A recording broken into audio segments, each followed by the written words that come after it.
और 3 लगभग बज गए हैं।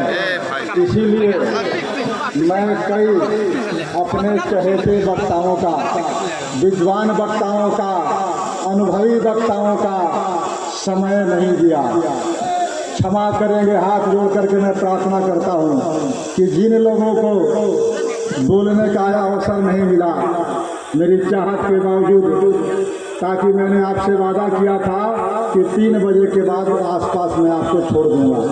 3 बजने जा रहे हैं, इसलिए हम लोगों ने विद्वान साथियों का, वक्ताओं का समय में कटौती कर दिया। जो साथी नहीं बोल पाए हैं उन सबको मैं समझ रहा हूँ, हमसे बड़े नेता हैं, जो बोल गए उनसे भी बड़े नेता हैं, लेकिन समय इजाज़त नहीं दिया।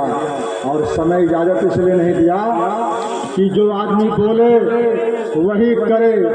आजकल कथनी और करनी में फर्क पड़ गया है।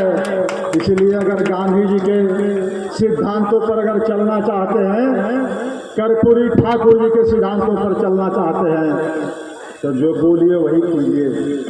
इसलिए मित्रों, मैं अति संक्षेप में मैं भी 10 मिनट के अंदर अपनी बात रखूंगा और आपसे गुजारिश करूंगा कि आप ध्यानपूर्वक, आप इतने दूर से आए हैं, आपने समय और खर्च किया है, इसलिए 10 मिनट के अंदर 10 मिनट तक अपनी मेरी बातों को सुनने का काम करेंगे। मित्रों, सबका नाम लेना मैं चाहता था लेकिन नहीं ले पा रहा हूँ। मेरे बाद एक वक्ता जो हमारे संरक्षक हैं, पूर्व मंत्री आदरणीय रामाश्रय साहनी जी, और उसके बाद धन्यवाद ज्ञापन करेंगे भाई कोर कमेटी के बिंदेश्वर जी, कुमार बिंदेश्वर जी, और सभा की समाप्ति हो जाएगी। लेकिन मैं बड़ा ही मार्मिक होकर के एक अपील करता हूँ कि मैं कतरा होकर भी दरिया से जंग करता हूँ।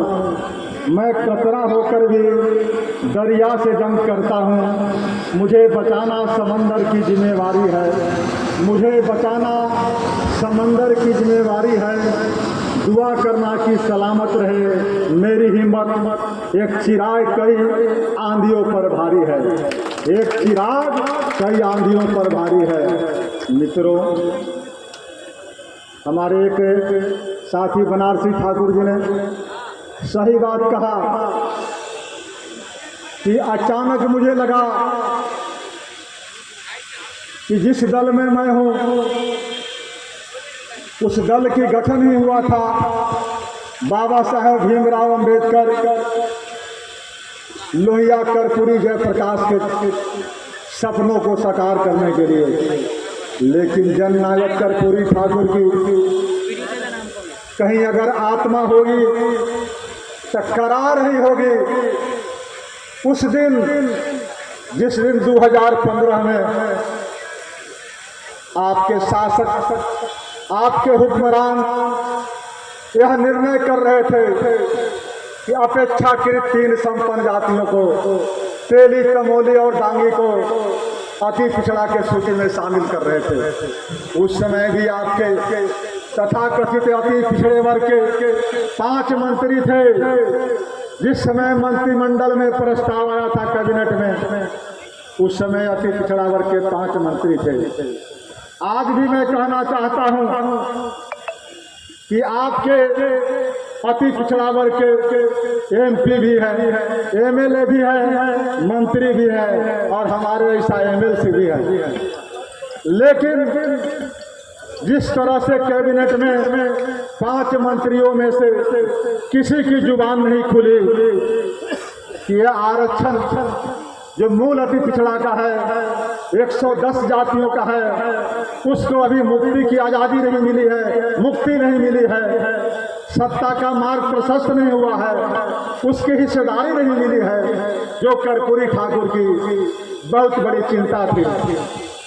और वह आज इन संपन्न जातियों को, जो तेली संभ्रांत जातियों को मुकाबला में पीछे करता है, जो 35 वर्षों से जिसकी हुकूमत है उसको पीछे धकेलता है और उसको मूल अति पिछड़ा के श्रेणी में डाल दिया गया। लेकिन यह डाले हुए मित्रों 1 साल 2 साल 3 साल नहीं हुए, लगभग 8 साल होने जा रहा है। 8 साल के अंदर बिहार के एक एक आदमी को, एक एक दल को पता है कि यह 3 जातियों का मूल अति पिछड़ा में शामिल करने से क्या दुष्प्रभाव पड़ा है। उदाहरण के तौर पर मैं हर जगह कहता हूँ कि बिहार में 7 महीना पहले नगर निकाय का चुनाव हुआ और नगर निकाय में सबसे महत्वपूर्ण पद होता है मेयर का, जिसे महापौर कहते हैं।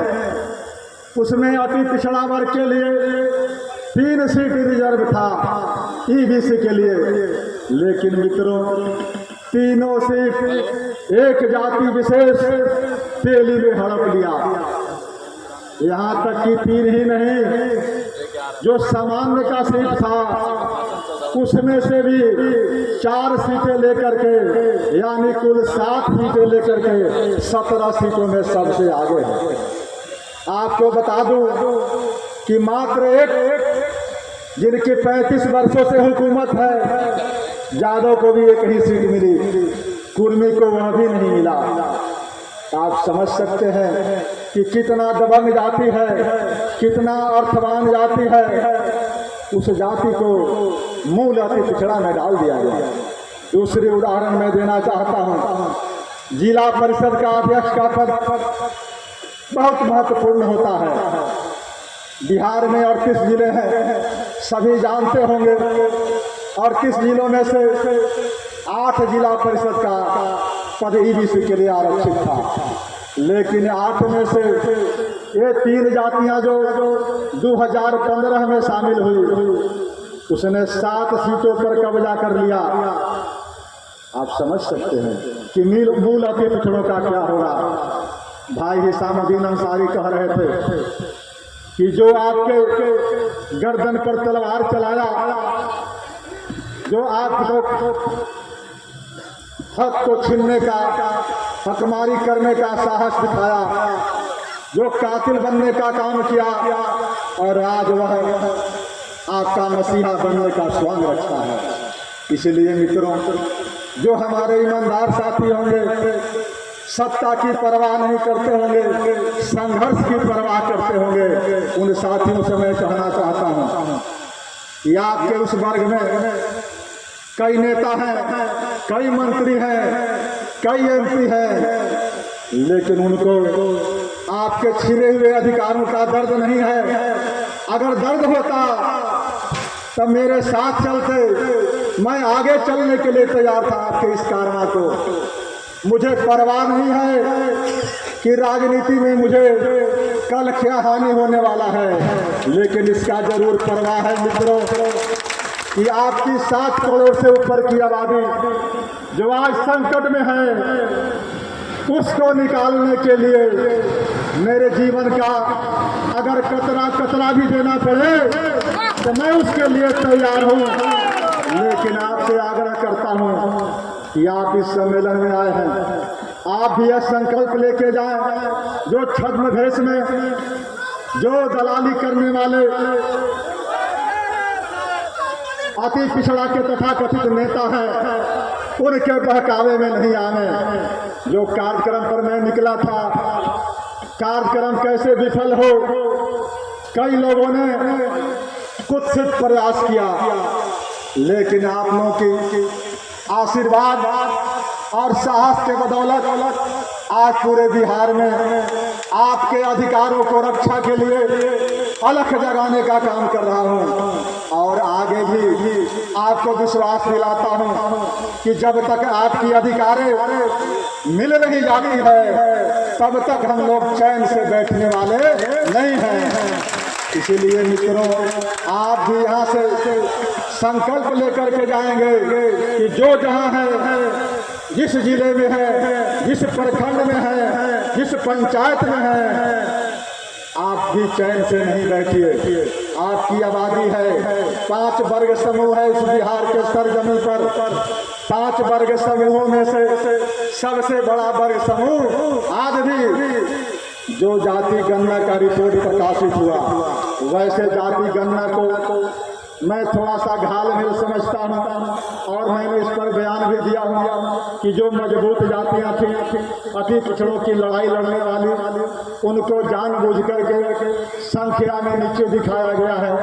और मैं तो इस सरकार से मांग भी किया था कि अगर सरकार गणना में घालमेल नहीं की है तो सरकार से मेरा गुजारिश है कि जब इतने 100 करोड़ का बजट था जाति गणना पर, जाति गणना का रिपोर्ट प्रकाशित हुआ, मैं स्वागत करता हूं। लेकिन जाति गणना जो भ्रामक है, कन्फ्यूजन क्रिएट कर रहा है, कुछ जातियों को विरोध है, उनको मैं सरकार से उनकी नुमाइंदगी करना चाहता हूं और उनके तरफ से अपील करना चाहता हूं कि सरकार अगर सचमुच ईमानदार और पारदर्शी है तो एक एक जाति का जो सबसे छोटा यूनिट है वो होता है वार्ड वाइज सूची तैयार कर एक एक जातियों का, और सूची तैयार करके पंचायत में सूची रख दे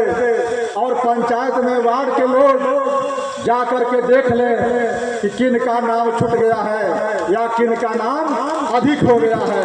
उसके बाद सरकार की जिम्मेदारी बनती है कि उस सूची को प्रकाशित करे, दूध का दूध और पानी का पानी हो जाए। इसलिए मित्रों, जाति गणना के अनुसार तो भी अगर मैं मानूं तो सबसे बड़ा ग्रुप क्या है? 36% से अधिक अति पिछड़ा वर्ग का। उसके बाद किसका दूसरा ग्रुप है? 27% पिछड़ा वर्ग का। और तीसरा ग्रुप है 20% के आसपास दलित भाइयों का। और चौथा ग्रुप है अल्पसंख्यक वर्गों का 17-18%। और पांचवा ग्रुप है सवर्ण भाइयों का, उनका है 10 से 15%। तो 15% की आबादी सवर्ण भाइयों का है, 17% की आबादी शेड्यूल कास्ट का है, और 20% की आबादी और 27% की आबादी। और सबसे बड़ा जो ग्रुप है सोशल ग्रुप, वह है अति पिछड़ा का। लेकिन सबसे खराब स्थिति किसकी है? अति पिछड़ा का, जो संख्या में सबसे अधिक है, जो बाबा साहब ने अधिकार दिया था, जो हथियार दिया था, उस बाबा साहब के हथियार को आपने आज तक नहीं समझा। बाबा साहब 1 वोट का अधिकार हम सबको दिया था, इसलिए दिया था कि राजा हो या रंक, गरीब हो या अमीर, सबको 1 वोट का अधिकार था। उस समय की जो व्यवस्था थी, संविधान सभा के जो लोग थे, बाबा साहब के इस अधिकार पर बहुत चुनौती किया था, लड़ना पड़ा था। बाबा साहब का इशारा था कि बहुजन की आबादी ज्यादा है, आज नहीं तो कल वोट का राज का मतलब छोट का राज आएगा। लेकिन 75-76 वर्षों के बाद भी वास्तविक रूप से छोट का राज नहीं आया। आज सब लोग आप वोट करते हैं, लेकिन आज वोट के दिन भी बीते दिनों की बात हो गई। तो आपसे गुजारिश है कि आप राजनीतिक चेतना जगाइए, आप जाति से जमात की ओर चलने का संकल्प लीजिए। जब तक जाति से जमात की ओर नहीं चलेंगे, तब तक आपके अधिकार संरक्षित नहीं हो सकते हैं। और जिस दिन आपने जाति से जमात की ओर चलने का संकल्प ले लिया, अपना नेता मान लिया, उस दिन यकीन मानिए आपके अधिकारों में बिहार के सरजमीन पर किसी में ताकत नहीं है। संवैधानिक जो 5 ग्रुप है, तो चारों ग्रुप आपसे छोटा है। इसलिए आप आज सबसे बड़ा संकल्प यह लेकर के जाएं कि 5 ग्रुप में जो संवैधानिक सोशल ग्रुप है, उस 5 ग्रुप में सबसे बड़ा ग्रुप जो है अति पिछड़ा का है। अगर 2020 विधानसभा की बात करें, 2020 विधानसभा की बात करें तो आपका रिप्रेजेंटेशन कितना है राजनीति में? 5 से 6%। आपकी आबादी 36%। इस गणना पर भी अगर हम विश्वास करें तो, और आपका रिप्रेजेंटेशन है 5 से 6%। किसको जरूरत है रिप्रेजेंटेशन का? 35 वर्षों से सामाजिक न्याय की सरकार है। अगर 35 वर्षों का सामाजिक न्याय की सरकार आपके साथ न्याय की होती तो आज 5-6% नहीं 30% होता, 25% होता। इसलिए इस बात को जानिए। और कहीं न कहीं आपके अंदर जो कुछ लोग हैं आपको गुमराह करते हैं अपने हितों के लिए, उनको भी पहचानने का आपको अवसर है। उनको पहचानिए जो नकली बहुरूपी आपके बीच में घूमते हैं, आपको गुमराह करते हैं, उनसे भी बचने की जरूरत है। अभी तो हम लोगों ने लड़ाई शुरू किया है, अभी लड़ाई नहीं बल्कि अंगड़ाई है, आगे बड़ी लड़ाई है। इसलिए उस बड़ी लड़ाई के लिए आपको तैयार रहना है। और बहुत सारी बात मैं नहीं कह सकता क्योंकि समय इजाजत नहीं देता, फिर आप कहेंगे कि नेता का कथनी और करनी में अंतर है। बोले कि 10 मिनट बोलेंगे, आप बोल दिए आधा घंटा। इसलिए मित्रों, आज के बाद जो हमारा संयोजक मंडल है, जो नेतृत्वकारी वर्ग है, उसके साथ हम लोग बैठेंगे और बिहार में 1-2 महीना के अंदर एक प्रशिक्षण शिविर का कार्यक्रम का आयोजन करेंगे। जो जिला में हम नहीं जा सके हैं, जिन साथियों से हम रूबरू नहीं हुए हैं, उनसे मिलने का काम करेंगे। और आपके जो अधिकार है, आपके अधिकारों के साथ जो हकमारी हो रही है, उस हकमारी के लिए हम लोग संकल्पित हो जाए और सभी लोग हाथ उठा करके आश्वासन दीजिए। यह जो हकमारी है, उस हकमारी के खिलाफ जब तक हम चैन से नहीं बैठेंगे, इस हकमारी के खिलाफ हम लड़ाई में शामिल रहेंगे, चैन से आराम नहीं करेंगे। इसी संकल्प के साथ मैं अपनी बात समाप्त करता हूँ। जय हिंद, जय कर्पूरी और जय अति पिछड़ा।